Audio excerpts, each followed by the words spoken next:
Well, here I am, live from Riverside, reading, you guessed it, the one and only Ivan.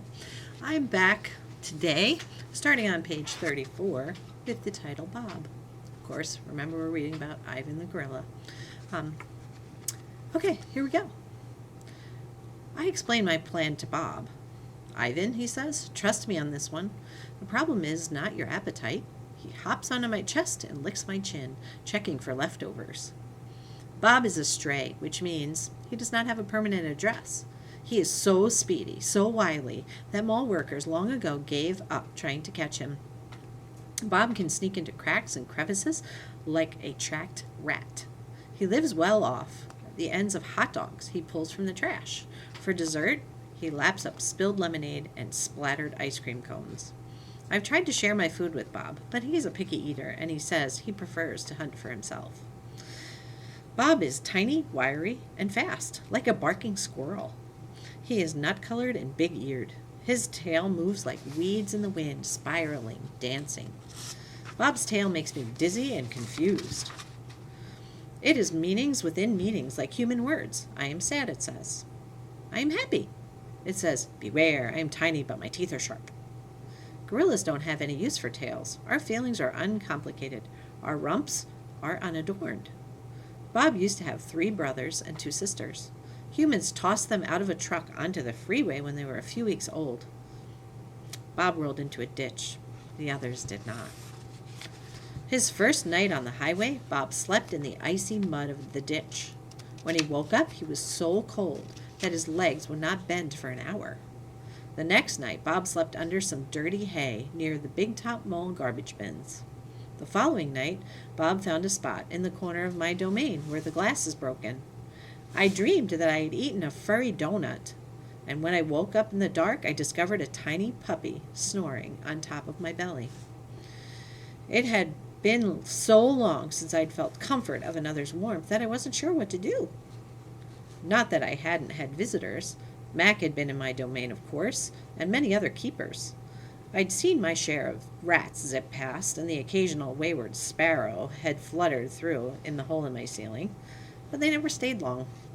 I didn't move all night for fear of waking Bob. Wild.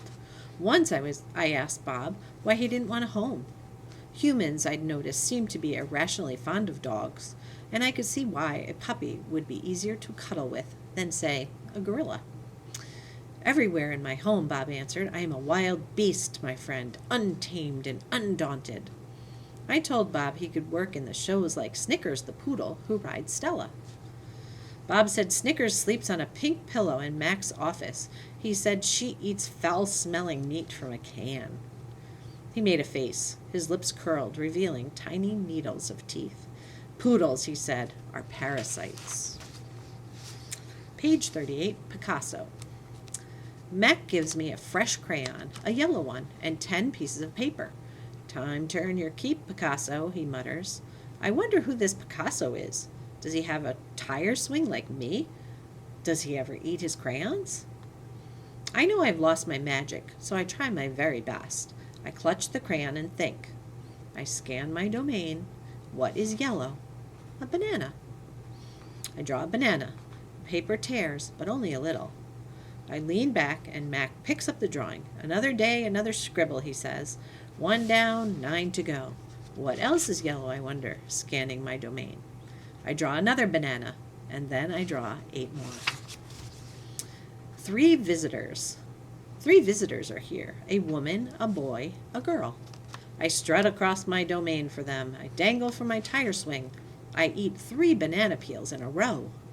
The boy spits at my window. The girl throws a handful of pebbles. Sometimes I'm glad the glass is there. My visitors return. After the show, the spit pebble children come back. I display my impressive teeth. I flash my filthy pool. I grunt and hoot. I splash in my filthy pool. Let me fix that. That's what we do as readers, you know. We go back and fix stuff. I grunt and hoot. I eat and eat and eat some more. The children pound their pathetic chests. They toss more pebbles. Slimy chimps, I mutter. I throw a me ball at them. Sometimes I wish the glass were not there. Sorry. Page 42. I'm sorry I called those children slimy chimps. My mother would be ashamed of me. Julia. Like the Spit Pebble children, Julia is a child, but that, after all, is not her fault. While her father, George, cleans the mall each night, Julia sits by my domain. She could sit anywhere she wants, by the carousel, in the empty food court, on the bleachers coated in sawdust. But I am not bragging when I say she always chooses to sit with me. I think it's because we both love to draw. Sarah, Julia's mother, used to help clean the mall, but when she got sick and grew pale and stooped, Sarah stopped coming. Every night Julia offers to help George, and every night he firmly says, "Homework, Julia. The floors will just get dirty again." Homework, I have discovered, involves a sharp pencil and thick books and long sighs. I enjoy chewing pencils, and I'm sure I would excel at homework. Sometimes Julia dozes off, and sometimes she reads her books, but mostly she draws pictures and talks about her day. I don't know why people talk to me, but they often do. Perhaps it's because they think I can't understand them, or perhaps it's because I can't talk back. Julia likes science and art. She doesn't like Lila Burpee, who teases her because her clothes are old, and she does like Deshaun Williams, who teases her too, but in a nice way, and she would like to be a famous artist when she grows up. Sometimes Julia draws me. I'm an elegant fellow in her pictures, with my silver back gleaming like moon on moss. I never look angry the way I do on the faded billboard by the highway. I always look a bit sad, though. Page 46, Drawing Bob. I love Julia's pictures of Bob. She draws him flying across the page, a blur of feet and fur. She draws him motionless, peeking out from behind a trash can or a soft hill of my belly. Sometimes in her drawings, Julia gives Bob wings or a lion's mane. Julia gave Bob his name. For a long time, no one knew what to call Bob. Now and then, a mall worker would try to approach him with a little tidbit. "Here, doggy," they'd call, holding out a French fry. "Come on, Pooch," they'd say. "How about a little piece of sandwich?" But he would always vanish into the shadows before anyone could get too close. One afternoon, Julia decided to draw the little dog curled up in the corner of my domain. First, she watched him for a long time, chewing on her thumbnail. I could tell she was looking at him the way an artist looks at the world when she's trying to understand it. Finally, she grabbed her pencil and set to work. When she was finished, she held up the page. There he was, the tiny, big-eared dog. He was smart and cunning, but his gaze was wistful. Under the picture were 3 bold, confident marks, circled in black. I was pretty certain it was a word, even though I couldn't read it. Julia's father peered over her shoulder. "That's him exactly," he said, nodding. He pointed to the circled marks. "I didn't realize his name was Bob," he said. "Me either," said Julia. She smiled. I had to draw him first. Bob and Julia. Bob will not let humans touch him. He says their scent upsets his digestion. But every now and then I see him sitting at Julia's feet. Her fingers move gently, just behind his right ear. Page 49, Mac.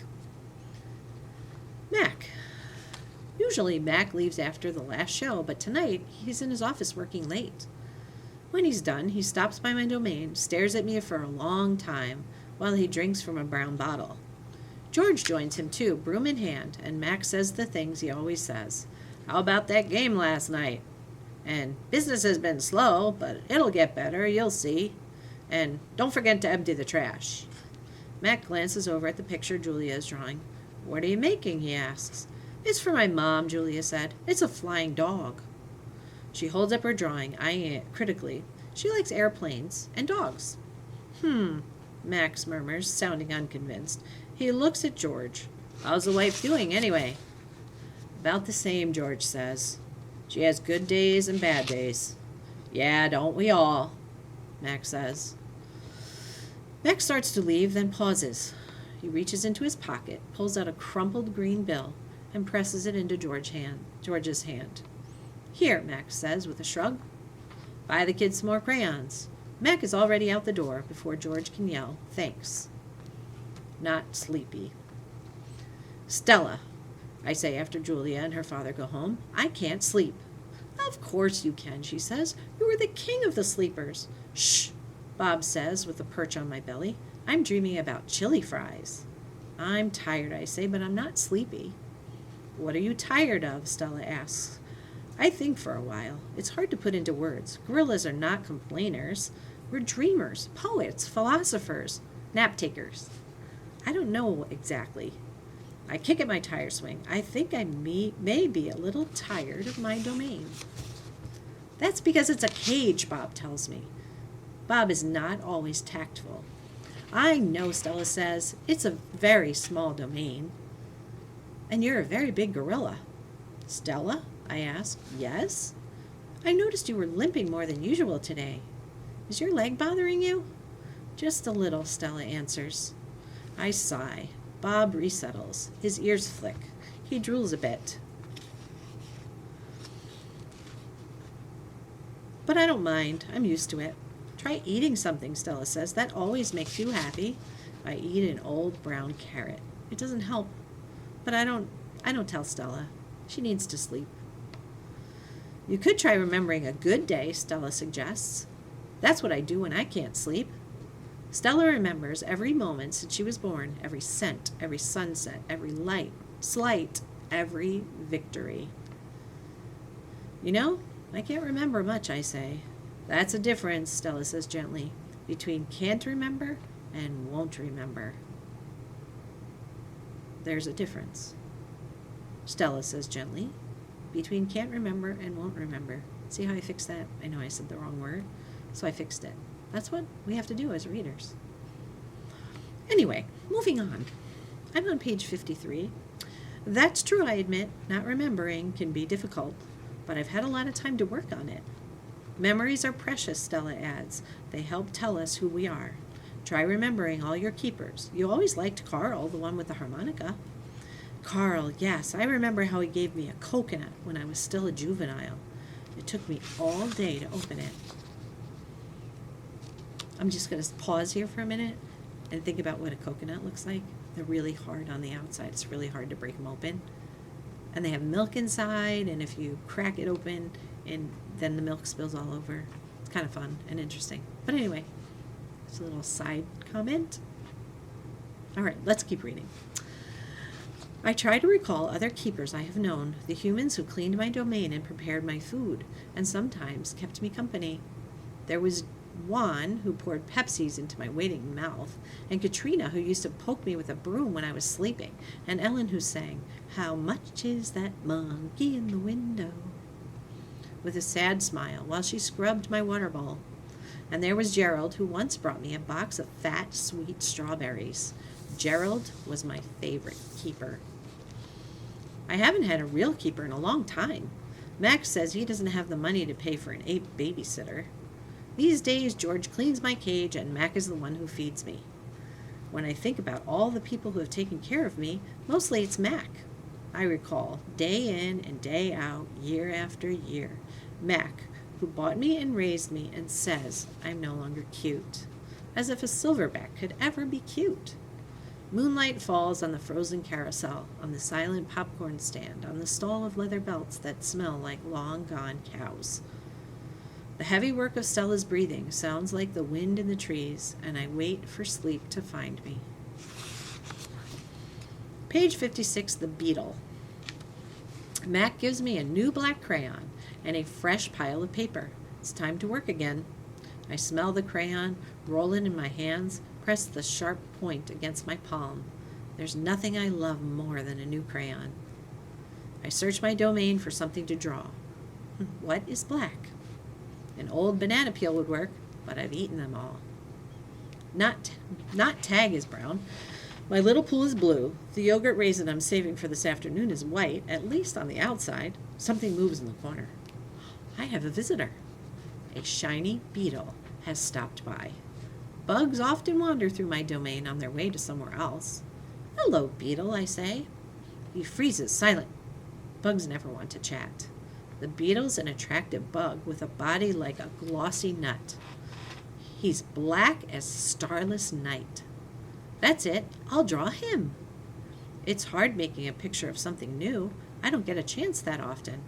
But I try. I look at the beetle, who's being kind enough not to move, then back at my paper. I draw his body, his legs, his little antenna, his sour expression. I'm lucky. The beetle stays all day. Usually bugs don't linger when they visit. I'm beginning to wonder if he's feeling all right. Bob, who's been known to munch on bugs from time to time, offers to eat him. I tell Bob that won't be necessary. I'm just finishing my last picture when Mac returns. George and Julia are with him. Mac enters my domain and picks up a drawing. What the heck is this? He asks. Beats me what Ivan thinks he's drawing. This is a picture of nothing, a big black nothing. Julia stands just outside my domain. Can I see? She asks. Mac holds my picture up to the window. Julia tilts her head. She squeezes one eye shut. Then she opens her eye and scans my domain. I know, she exclaims. It's a beetle. See that beetle over there by Ivan's pool? Man, I just sprayed this place for bugs. Mac walks over to the beetle and lifts his foot. Before Mac can stomp, the little beetle skitters away, disappearing through a crack in the wall. Mac turns back to my drawings. So you figure this is a beetle, huh? If you say so, kid. Oh, that's a beetle for sure, Julia says, smiling at me. I know a beetle when I see one. It's nice, I think, having a fellow artist. It's nice, I think, having a fellow artist around. Here's a beetle.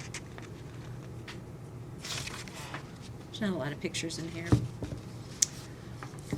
You're just hoping, I say. Stella closes her eyes. No, she says softly, not hoping at all. I'm going to go back because I think I skipped a page. I did. I'm so sorry. Can you go back to page 60? The top of the page says change. Stella is the first to notice the change, but soon we all feel it. A new animal is coming to the Big Top Mall. How do we know this? Because we listen, we watch, and most of all, we sniff the air. Humans always smell odd when a change is in the air, like rotten meat with a hint of papaya. Ew. Guessing, Bob's fears our new neighbor will be a giant cat with slitted eyes and a coiled tail. But Stella says a truck will arrive this afternoon carrying a baby elephant. How do you know? I ask. I sample the air, and all I smell is caramel corn. I love caramel corn. I can hear her, Stella says. She's crying for her mother. I listen. I hear the cars charging past. I hear the snore of the sun bears in the wire domain. But I don't hear any elephants. You're just hoping, I say. Stella closes her eyes. No, she says softly. Not hoping. Not at all. Page 63. Jumbo. My TV is off, so while we wait for the new neighbor, I ask Stella to tell us a story. Stella rubs her right foot against the wall. Her foot is swollen again, an ugly, deep red. If you're not feeling well, Stella, I say, you could take a nap and tell us your story later. I'm fine, she says. She carefully shifts her weight. Tell us the Jumbo story, I say. It's a favorite of mine, but I don't think Bob has ever heard it. Because she remembers everything, Stella knows many stories. I like colorful tales with black beginnings and stormy middles and cloudless blue sky endings. But any story will do. I'm not in a position to be picky. Once upon a time, Stella begins, there was a human boy. He was visiting a gorilla family at a place called a zoo. What's a zoo? Bob asks. He's a street-smart dog, but there's much he hasn't seen. A good zoo, Stella says, is a large domain, a wild cage, a safe place to be. It has room to roam, and humans don't hurt. She pauses, considering her words. A good zoo is how humans make amends. Stella moves a bit, groaning softly. The boy stood on a wall. She continues, watching, pointing, but he lost his balance and fell into the wild cage. Humans are clumsy, I interrupt. If only they would knuckle walk, it wouldn't topple so often. Stella nods. A good point, Ivan. In any case, the boy lay in a motionless heap while the humans gasped and cried. The silverback, whose name was Jumbo, examined the boy, as it was his duty, while his troop watched from a safe distance. Jumbo stroked the child gently. He smelled the boy's pain, and then he stood watch. When the boy awoke, the humans cried, "Stay still, don't move!" Because they were certain, humans are always certain about things, that Jumbo would crush the boy's life from him. The boy moaned. The crowd waited, hushed, expecting the worst. Jumbo led his troop away. Men came down on ropes and whisked the child to waiting arms. Was the boy all right? Bob asks. He wasn't hurt, although I wouldn't be surprised if his parents hugged him many times that night in between their scoldings. Bob, who has been chewing his tail, pauses, tilting his hat. Is that a true story? I always tell the truth, Stella replies, although I sometimes confuse the facts. So we're going to stop right there on page 66. Until next time, here I am from Riverside, hoping you're doing well. See you soon.